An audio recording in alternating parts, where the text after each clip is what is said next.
They can rather take my life, I don't care. But I will fight to the last drop of my blood. We are going to dismantle apartheid. Apartheid is a criminal act against mankind. We have got in these hands our power, people's power. And I will show them that women are going to bring about change in South Africa. And we did. Before the world turned her name into a controversy, before the headlines judged her more harshly than history judged her jailer, she was simply Nonzamo Winifred Zaniyiwe Madikizela, a daughter of Pondoland, a social worker, a mother, a wife, and above all else, a freedom fighter.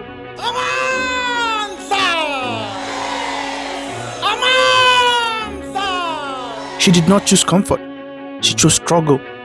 She did not ride behind the revolution. She walked at its front, defiant and unblinking, when the world was too afraid to stare down the brutality of apartheid. When her husband was taken to Robben Island, they tried to silence her, but the fire lit in her did not go out, it spread. Winifred Mandela became more than a wife of a prisoner. She became the symbol of resistance, of black South African womanhood refusing to bow. But history is not kind to women who lead revolutions.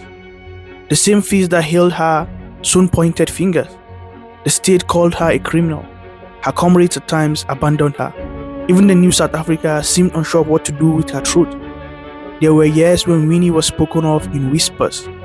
The mother of the nation, they said, had betrayed her children. But no nation births freedom without scars. No mother nurses a revolution without bleeding. Today, a generation rises and remembers her differently. They do not see a fallen icon. They see a woman who bore the state's cruelty and still stood tall. A woman who spoke boldly when diplomacy dressed itself as cowardice. Winnie Mandela was never easy. She was never perfect. But she was ours. Revered, condemned, and now revived by the voices she inspired, by the fire she left behind. This is the story of Winnie Mandela and her journey to becoming the mother of the nation.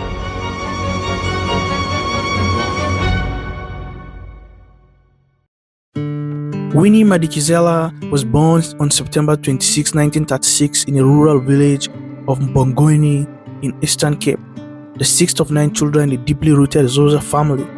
Her father, a history teacher and school principal, taught her the importance of education. Her mother, a domestic worker, showed her the quiet strength of endurance. She came of age under apartheid, a system that sought to shrink her future before she could even speak of it.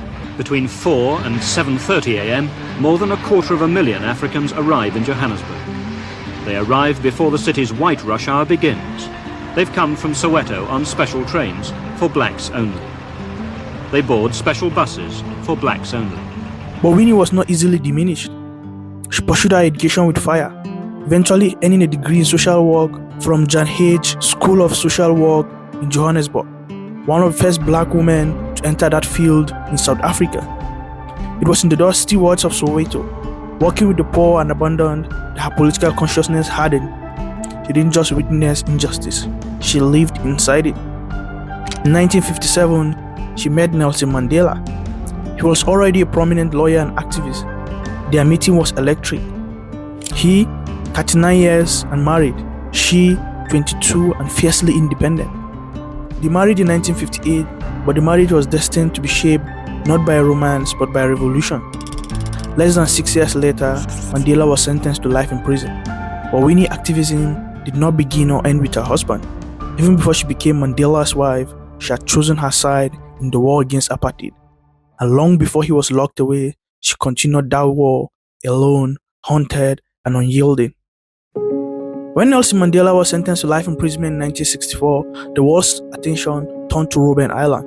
But back home, another kind of battle was just beginning, a quieter, crueler one. And Winnie Mandela, only 28 years old, became his face. The apartheid regime knew her power wasn't just in her name, it was in her fire, to try to extinguish it with force. She was banned in 1962 from attending gatherings, speaking publicly, or being quoted. By 1969, she was detained under Terrorism Act and held for 491 days. most of it in solitary confinement. She was tortured, deprived of sleep, and subjected to psychological torment, all while being kept from her 2 young daughters. I reached a point, I think a threshold, where the body could not take the pain anymore, and then I would faint. And when they threw a bucket of water to wake me up, it didn't matter that I was soaking wet. I got up, I was so refreshed, and I started fighting all over again. Over the next decade, she was placed under constant surveillance, repeatedly arrested, and confined under house arrest in remote Brantford in the Orange Free State from 1977 to 1985. There, in a barren town meant to silence her, she opened a clinic and continued to organize resistance. Her presence, even in isolation, was a threat. While her husband's silence behind bars became a symbol of dignity, Winnie's voice outside became a thunderclap. She walked into courtrooms with her fist raised. She visited families after police massacres. She became the unrelenting symbol of defiance in a country suffocating under white supremacy. People chanted her name in the street. Children carried her photo. To the oppressed, she was not just Mandela's wife. She was the movement's muzzle, fearless, commanding, unafraid of blood or backlash. By the mid-1980s, as apartheid began to crack under pressure, Winnie was not simply surviving the struggle. She was the struggle. And that power, raw and uncompromising, will soon test the very foundations of our legacy. By the mid-1980s, Winnie Madikizela-Mandela had become more than a name. She was a symbol. Across South Africa's black township, her mere presence sparked waves of courage. Her speeches drew crowds. Her walk through Soweto ignited chants. They called her Nomzamo, the one who fights, the one who endures. While the apartheid regime kept Nelson Mandela hidden away on Robben Island, it could not hide Winnie. And so, the image of the resistance changed.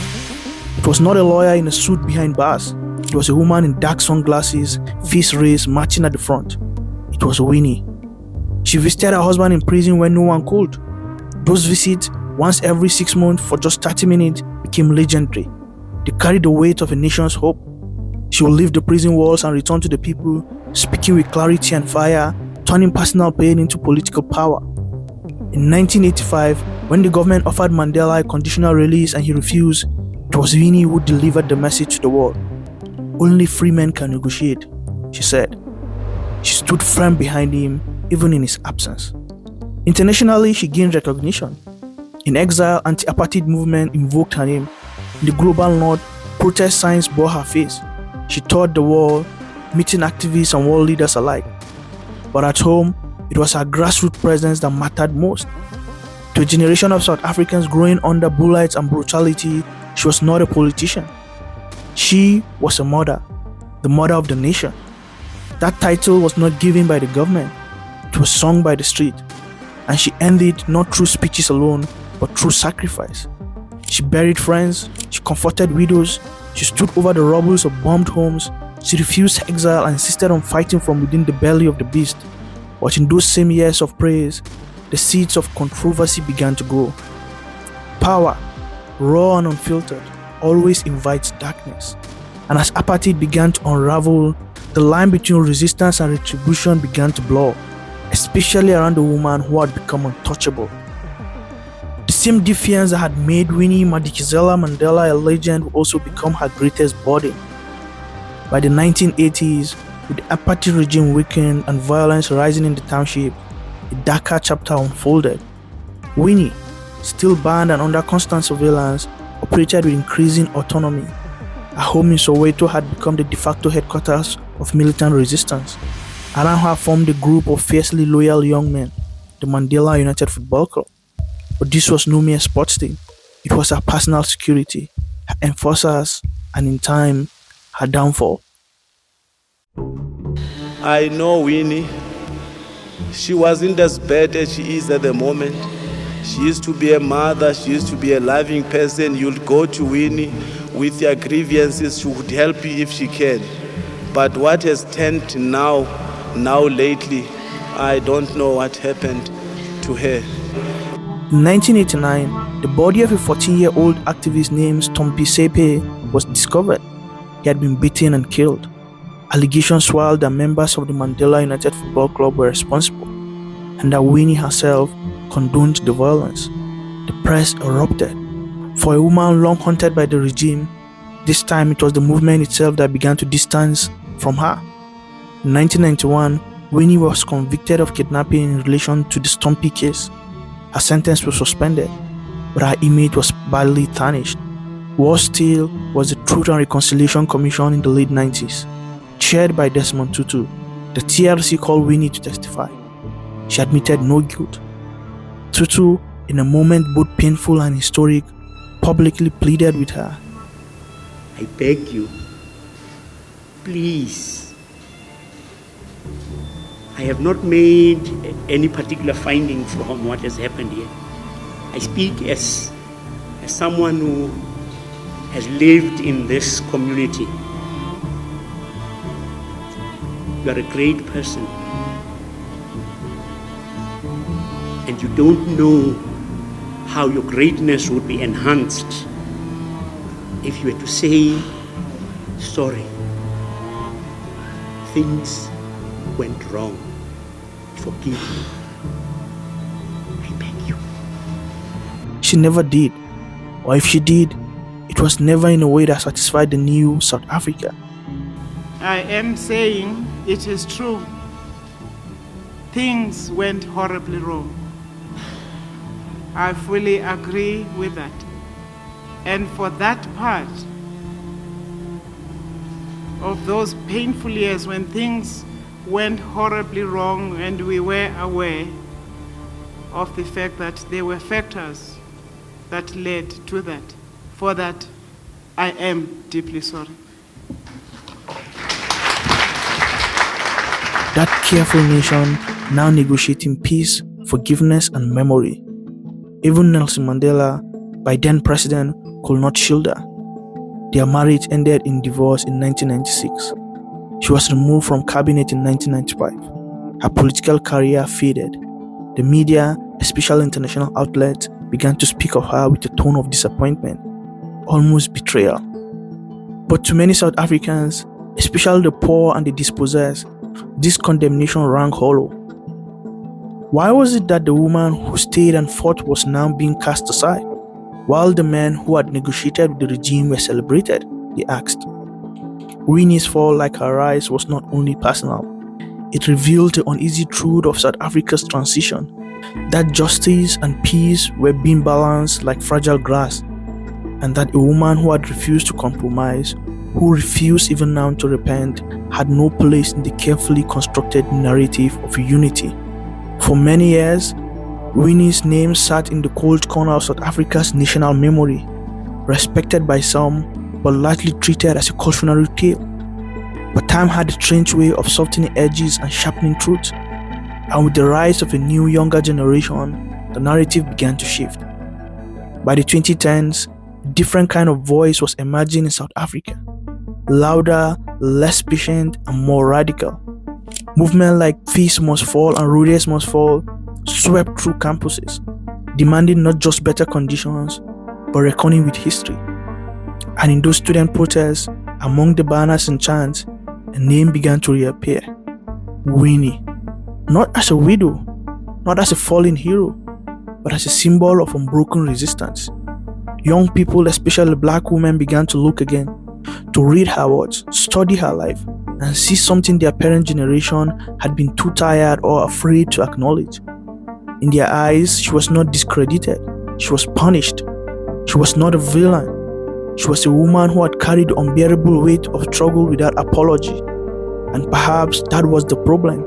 She hadn't smiled for the cameras. She hadn't bowed for forgiveness. She hadn't accepted the struggle should be polite. Feminist thinkers, Pan-African scholars, and decolonial activists reclaimed her legacy. She became the subject of plays, murals, documentaries. Even her harshest critics began to admit history had been unkind, perhaps unfair. When she died on April 2nd, 2018, the country paused, not just to mourn, but to reevaluate. Thousands marched. Young women danced in her name. Leaders like Julius Malema stood at her funeral and spoke for millions. I'm here not so much to bury Mama, because Queen Mothers do not die. They multiply into million red flowers of love and freedom. Suddenly, Winnie wasn't just Mandela's wife or mother of the nation. She was the conscience of a nation still trying to understand itself. A woman who had refused to be gentle in a war and who paid the price for her refusal. Winnie Madikizela Nelson Mandela shared a name, a cause and a bond forged in struggle. But in the story of South Africa, they came to symbolize different answers to the same question. How should a broken nation be healed? Nelson Mandela, after 27 years in prison, emerged as the symbol of reconciliation. He wore his captor's robes jersey, smiled through years of pain, and extended his hand in peace. His approach softened the hearts of millions, black and white, inside and outside South Africa. He believed the country needed healing more than revenge. He forgave, and for that, the world loved him. Winnie was made of a different steel. She lived through those same 27 years, not behind bars, but under surveillance, harassment, and endless psychological torture. She was beaten, banned, and banished. She raised children in the middle of war, mourned comrades, and endured a state determined to silence her. And through all of it, she did not forgive. Where Mandela compromised, Winnie confronted. Where he called for peace, she demanded justice. Where he symbolized unity, she embodied rage. The necessary rage of those who had buried their families, lost their homes, and were still living in the shacks long after the flag colors changed. The post-apartheid government embraced Mandela, but it could not contain Winnie. She refused the neat narrative. She reminded South Africa that liberation had not yet meant justice, that political freedom did not yet mean economic freedom. She was not interested in pretending everything was fine. And perhaps that is why history judged them so differently. Mandela was celebrated globally. He received the Nobel Prizes, parade and statues. Winnie received house arrest, court summons and suspicion. But as the years passed and promises of transformation faded, the nation began to ask, who truly told us the truth? In many ways, they were two halves of the same revolution. One chose diplomacy, the other chose defiance. One gave South Africa peace, the other gave it memory. Today, their legacies live side by side, not in contradiction but in tension. And in that tension, the country continues to wrestle with what justice really looks like. History has always struggled with women like Winnie Madikizela-Mandela, women who are unbending, unapologetic, and unwilling to be edited into saints. To some, she remains a symbol of chaos, a woman whose name was tangled with scandal, whose rise was shadowed by controversy. They remember the violence, the slogans, and the trial. But to others, especially a younger generation of South Africans, Winnie is remembered not for what she broke, but for what she refused to bow to. By the 2010s, her image had begun to return, not polished, not cleansed, but embraced as it was. Fire and flower. In her defiance, you saw something missing in South Africa's transition. A refusal to accept a peace that left black people landless. A resistance to the myth that forgiveness was enough. Young feminists call her mother of the nation, not out of nostalgia, but out of recognition. She had faced down a regime that tried to erase her. She had survived its prisons and propaganda. And when the men returned, in suits and handshake, she remained a reminder that the struggle had never ended. Winnie spoke the language of the street. She visited families whose sons had vanished. She did not ask permission to grieve or to rage. When the country tried to forget its pain, she kept it alive, not to wound but to witness. In her funeral in April 2018, Julius Malema stood before thousands and spoke with a raw fury. I'm comforted by the fact that Mama died a perfect death, a death of a revolutionary because she never sold out. We should all be happy because her name will be written in the eternal book of life, the book of all who died for the betterment of all. And in that moment, the nation confessed what it has always known and refused to say. Winnie had never been erased, she had only been in waiting. Statues may not rise for women like her, but songs are sung, walls are painted, young girls are named. And long after the applause for tidy heroes fade, it is the complicated ones who linger, who teach us that freedom is never neat and heroes are never simple.